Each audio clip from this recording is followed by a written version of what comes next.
Hello বন্ধুরা, কেমন আছো তোমরা সবাই? আজকে আমি দেখাবো শর্মা চিকেন কী করে লাগাই।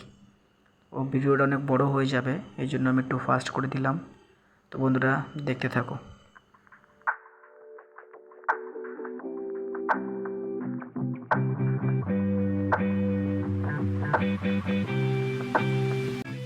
হ্যাঁ, তোমরা যেটা বলছো কালার আছে, এটা কোনো কালার নেই। যখন মশলাটা মারবো তখন দেখতে পাবো এটাকে কি মশলা আমি ডালি মধ্যে। ঠিক আছে, পুরোটা হলুদ আছে, টার্মিক পাউডার, পুরোটা হলুদ দিয়ে তৈরি, আর কিছু না। মোবাইল লাগছে একটু হলুদ বেশি কালার ইউজ করি না সব। ঠিক আছে, তোমাকে আমি দেখাবো নেক্সট ভিডিওতে কি করে মশলা ডালি।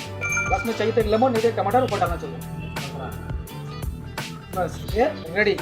তারপর আমি তাড়াতাড়ি শর্মা মেশিন লাগিয়ে দিলাম, লাগিয়ে গ্যাসটা অন করে ফায়ার করে দিলাম।